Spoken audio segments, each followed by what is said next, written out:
are going to go ahead and get started here at the Sentry Media Center. We have Nick Dunlap here sitting with us. Nick, this is the first time we've seen you since winning the Rookie of the Year award. Can you talk a little bit about how that was and how you felt after receiving it from Jason Gore? Yeah, pretty neat. Especially for receiving it from Jason was really cool. I bugged him for numerous weeks on that. So, but yeah, just to have him there and to receive that was really, really cool. And obviously the list of players that have won that award and to be in conversation with them is also is pretty cool. And this is your first Sentry tournament. Can you talk a little bit about being here, being on the course? I'm sure you've played a few holes, just what you, the landscape and the scenery. It's hard not to look around, I'll say that. I mean, I'm not looking forward to walking it, but yeah, it's gorgeous. And to be in Maui and first of the year, and I could definitely think of worse places to be. Awesome. We'll go ahead and open it up for questions. If you have a question, just raise your hand. What did you learn last year,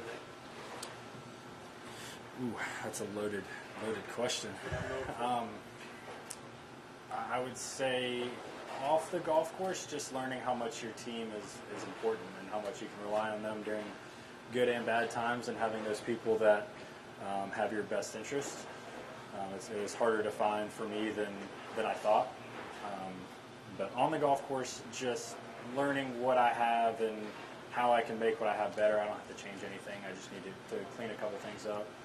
And I need to do a little bit better in practice rounds. Learning the golf course earlier in the week. I think with 2 or 3 practice rounds, I never. In college, it's a little bit different. You get 1 practice round. I was forced to learn the golf course and the rough, the speeds of the greens, everything in that one day, and I put more of an emphasis on that versus when you get 3 days. I felt like I was kind of a little lazy, and I kept pushing it off on what I needed to do. And for this year, I'm focused on getting comfortable quicker in that Monday and Tuesday versus trying to wait till Wednesday. Did anyone teach you how to do that? Just playing with the guys and seeing what they do in practice rounds, putting from certain spots, maybe chipping out of the rough. Just getting a better grasp of the golf course early on versus, like I said, later in the week. You tried the new TaylorMade driver. Yeah. So what are your thoughts? Yeah, I'm playing it. I played it at Grant Thornton a couple weeks ago. It was good there, and then it's in the bag right now. I think it's a lot better for me. The head's a little bit bigger than they have in the past. The core head, I think it's like the LS, the core, and the Max. And the core head's a little bit bigger. It looks more like my Ping. And they switched that. It's gray on the top now instead of black. So I think it looks really, really good, and I'm looking forward to playing it. Any other changes in the bag? I think that's it. I've been playing a TaylorMade ball all fall, but I've bounced back and forth between the Titles and the TaylorMade for a couple of years now, so it's nothing big. Just for transcriptionists, if we can use a mic, that would be helpful so the transcript is as clear as possible. Thank you. Go ahead, John. You talked about realizing your stuff was good enough for out here. Is that something that you had to learn after turning pro? Yeah, absolutely.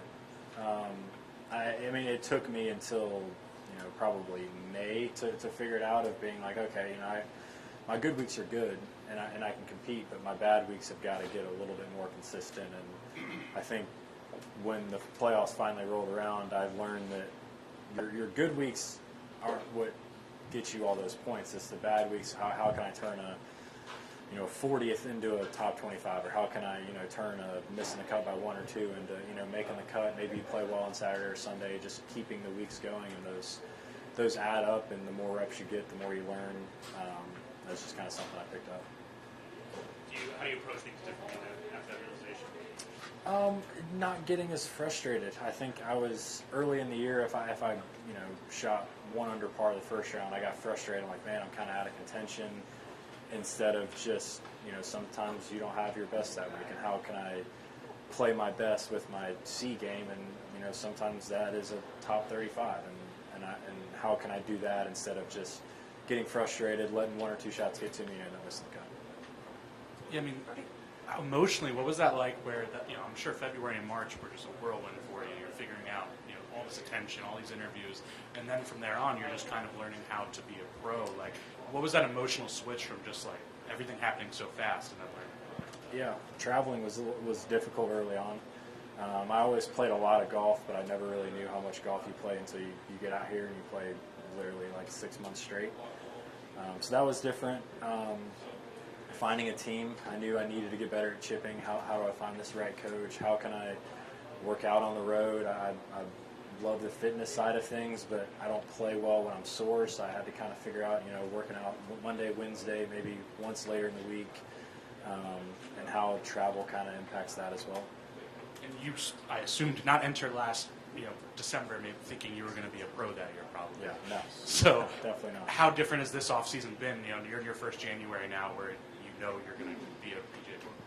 Yeah, I just honestly, I played a good bit of golf. I was really just kind of trying to enjoy the couple months we had off. I think with this new schedule, being inside the top 50, it allows you to take some time off if you want to and spend some time doing things that don't include golf. For me, I was fishing and just enjoying Florida, enjoying life outside of golf as much as I can before, obviously, you jump right back into it, which I think has been really important for me the past couple of years, and I definitely tried to take advantage of it this year.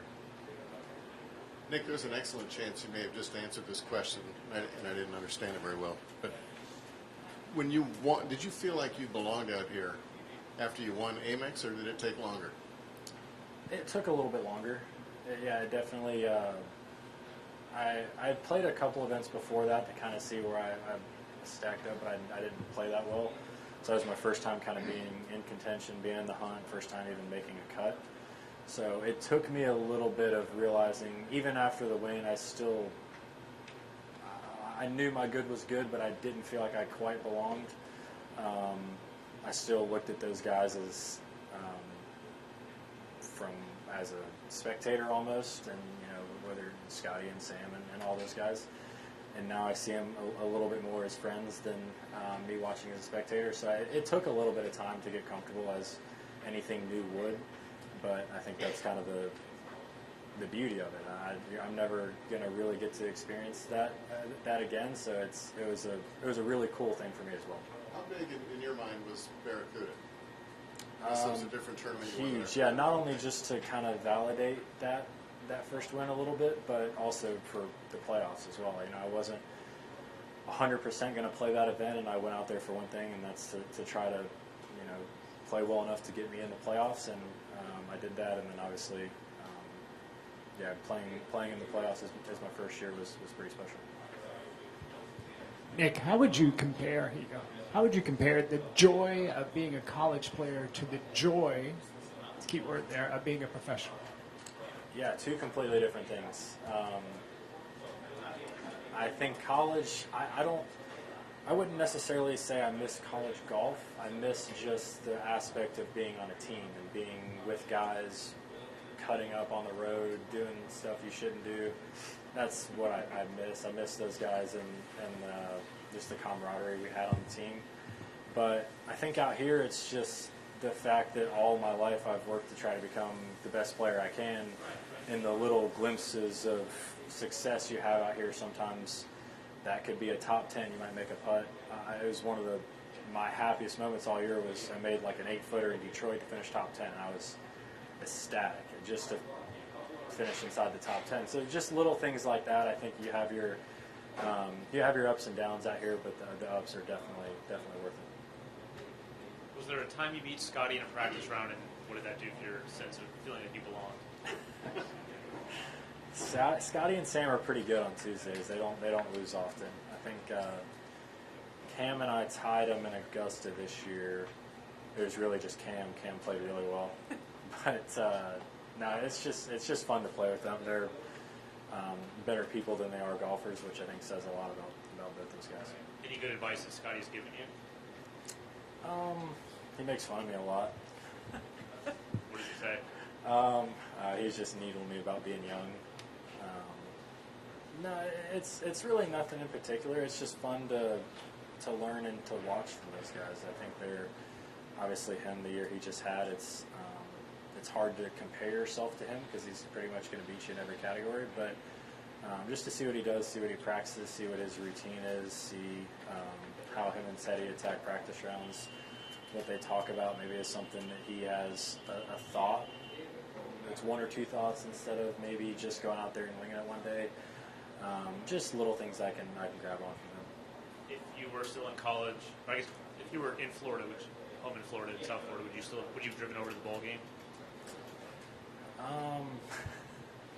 It was in Tampa. Yeah, maybe. I don't know. Maybe. I wish I didn't now. That we just lost. But yeah, being here is definitely a little bit better. Nick, you touched on this early on, and I'm thinking big picture here. I'm not interested in little details, but you went in January, you turned pro, and by the summer you're involved in I don't know if it was a complaint, dispute, lawsuit, whatever the case was. It's a pretty big distraction. How do you think you handled that? And other people were probably dealing with it, but it still involves you. How do you think you handled that? And in the long run, could it have been beneficial to have to go through that? Yeah. I think that started in right before Augusta, so April, end of March or April. Yeah. It was. It sucks that I had to go through it, but it made me compartmentalize things a little bit better. Of okay, this is a problem outside of golf, and it's nothing that I can really do right now or focus on, and it helps me. And Hunter did a great job of like, okay, we're on the golf course now. This is what we're doing. This is what we're focusing on. We can deal with this stuff later. So I think it sucked to go through it my first year when I was already trying to have to learn so much about myself in golf. But I think in the long run, it'll definitely help me deal with distractions a little bit better. I mean, when you win the way you did, right, and you're on this list of all these greats who won as amateurs, how do you handle expectation when you're so young, you're so ahead of schedule, but also now you are on this list of guys with all these expectations? Yeah, I think I hold myself to the highest expectation, and sometimes it's good, sometimes it's really bad. And for me, it's just I struggled with it early of just trying to be that person, and you can't. I mean, I had my A game that week, and you're never going to have that all the time. So just understanding that sometimes, I've got to be okay with I'm not swinging with that well that week, and how do I score my best with what I've got instead of I'm not playing well, this is going to be a bad week, whatever it is, and it's definitely something I got better at the end of the season. Anything else? You're about to show up at Amex in a couple of weeks. When you show up and have the chance to kind of reflect on a year later, what's going to be the biggest difference you feel like from you than last year? Well, I was in college at that point, so definitely, I mean, it'll be my first time defending. I've really only gotten to defend one or two tournaments in my life, which I don't know if that's a good or a bad thing, but yeah, just to go back there's so many good vibes there. I went back for a day before I flew out here, and it was just nice to be back, to see everybody, see the golf course. I think they had a couple of changes to the greens and some stuff like that. So yeah, just to go experience it. Honestly, it's kind of where it all started, so it'll be nice to see some familiar faces and just enjoy a great week. Do you still feel like a college kid, or do you feel now like an adult out in the professional world? A little bit of both sometimes. I just turned 21, so I got to experience, I guess, that a little bit. Yeah, I mean, I try not to act older than I am sometimes. I'm still 21. So I still like to have fun. I still, I've done a lot of stuff on the beach this week. I've got my girlfriend here, so I'm trying to experience that as well instead of just making it just work and golf. And I still try to stay young. Are most of your friends still college age, like people you really meet in daily life? Yeah. So I mean, my best friends are still my age. I think these guys out here I've gotten to know fairly well, and would definitely consider them friends now versus just kind of competitors per se. But yeah, my best friends are still my age, and still people that I've been around since I was 10 or 11 years old. Do one more with Doug. That's really deep in the left field here. Were you ever number one as an amateur? I was. You got to the top. Okay, so you are now a college coach, and you've got a kid coming out of high school. What's that? I said, oh boy. Got a kid coming out of high school who's got a nice career, nice pedigree, etc. Who's asking for big NIL money. What are you using to determine whether a kid like that is worth it? Worth what kind of? Whatever kind of money he's asking. on the NIL side, since that's a big topic now? Everyone's good at that age, or everyone looks good. You know what I mean? Yeah. How do I determine how much a kid is worth? Yeah. What would you look for, coach? Yeah, that's a good question. One, talent and their upside, right? But two, I think at the end of the day, 71 beats 72 every single time. So at some point, yeah, talent and your dedication and your work ethic and all of that plays a factor. But I mean, if a kid's beating another kid every day, and if they're ranked number one, they obviously did something really good to get there. And to be number one at any level is very, very good, and you've beat everybody else. So I think results have got to play probably a bigger factor than anything else. But obviously, size, your athletic ability, I would say I would look very, very hard into work ethic and how much talent a player has. But obviously, results are just kind of going to trump everything in that aspect. Not interested in any names here, but through your junior years, I'm talking, I guess, 14, 15, 16, were there kids that were tough competitors with you who haven't quite made it? And have you ever wondered why? It's kind of hard to say. A lot of my peers are still in college. Yeah, I never, like Michael was always a little bit older than me. I think I may have played maybe a half a year with him in junior golf. Yeah. I never got to play with Ludwig.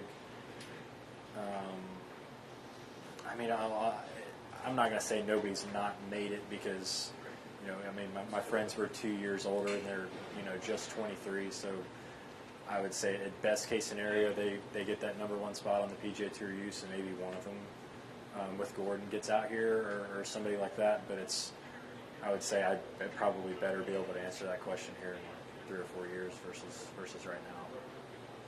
All right. Well, thank you very much, Nick, and good luck this Sorry. week. Player. Yeah. Thank you, guys. Thank you.